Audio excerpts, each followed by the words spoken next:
This is one of the most underrated amps of the last decade.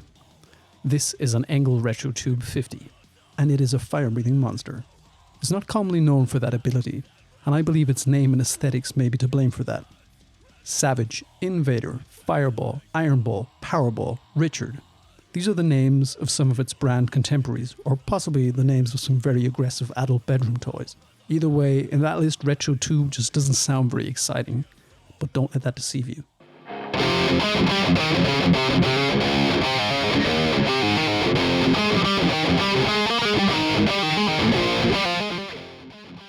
In this series of videos, I will shoot the Retro Tube out against a selection of amps well known for their face melting abilities to show you how versatile and brutal the Retro Tube really is. This is part 1, Retro Tube vs Savage, and general info on the amp.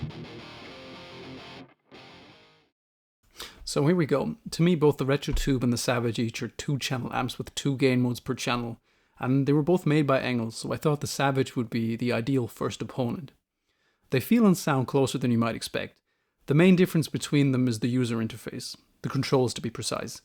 They are pretty much at the opposite end of the spectrum here. The Retro Tube is very bare bones when it comes to controls, whereas the Savage has half a dozen or so nondescript buttons as well as a few more knobs and power amp controls. I will go through each channel and game mode while switching back and forth between the amps using an amp switcher.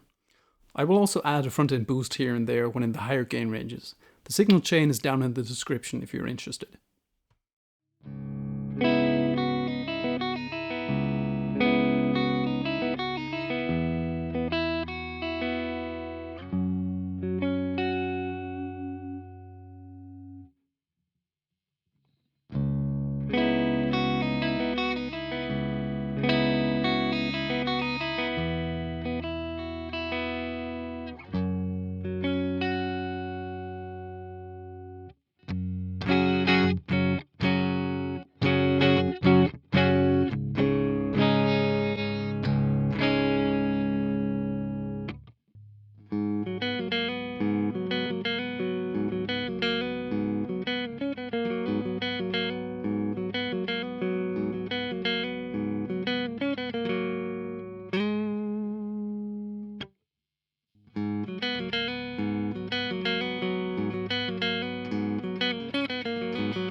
Toggle without the bright switches just for the sake of completion.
Anyway, here's where it starts to get interesting for me.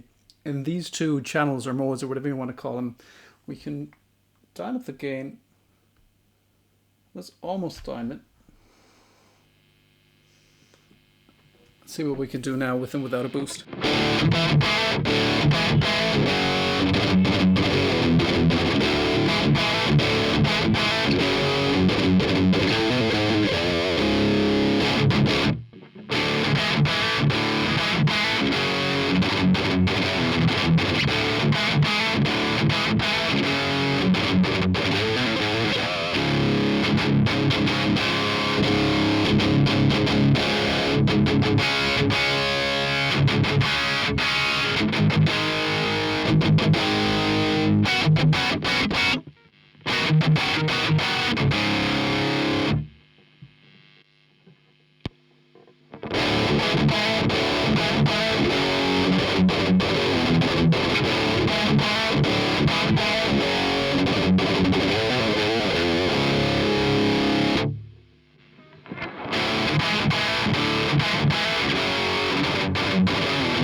So, what do we think?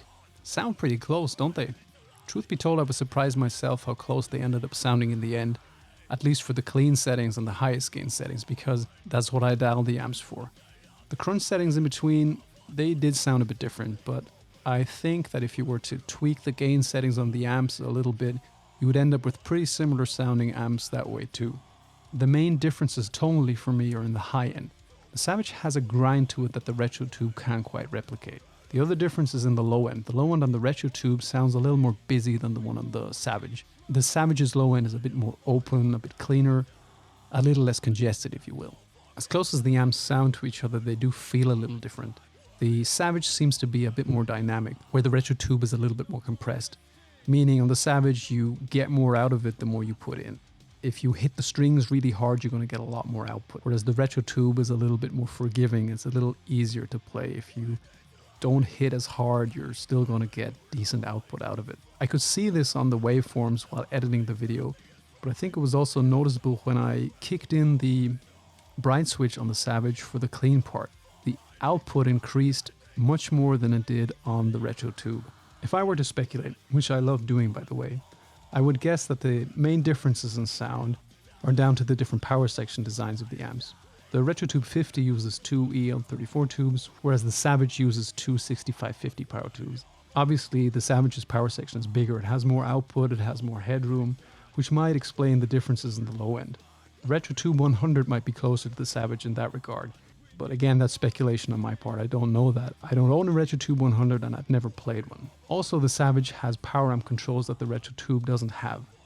It has two switchable presence knobs and depth boost buttons, which might explain the differences in low and high end. Because just using the treble pods, I can't get the same grind out of the Retro Tube that I can get out of the Savage. Which brings me to one important point on the Retro Tube. It doesn't have any power amp controls other than the master volume on the front and a foot switchable master volume on the back of the amp. And that might be a big no-no for some people. However, much to my own surprise, I never really missed the power amp controls on this amp. I think it's perfectly usable without them. Just a few more things on the Retro Tube before I finish the video. It does have a tone button on the second channel that dramatically boosts the mids. I didn't show that feature in this video because the Savage doesn't really have an equivalent button. Yes, it has the rough smooth button and the contour button and all these shitty buttons I don't care about. They do shift the mids, but they don't really boost the mids in the same way that the Retro Tube does. So I didn't really find a good opportunity to demonstrate that function within the scope of the shootout. But here's how that sounds.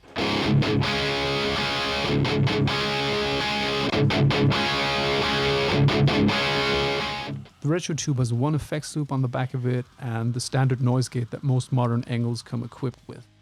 The last thing I want to mention about the Retro Tube is you can switch out its front to change the aesthetics to your liking. There's this nice looking red you've seen throughout this video, there's a stealthy black, and oh my god, my eyes, look at that. Ugh. Well, thanks for watching. I will shoot out the Retro Tube against a Marshall JVM 210H and my EVH 5150 350 watt and possibly some others depending on how much interest these videos generate. If you like this video, please consider making me a sandwich and bringing me some coffee because I spent all my money on amps. Thanks. See you next time. Bye.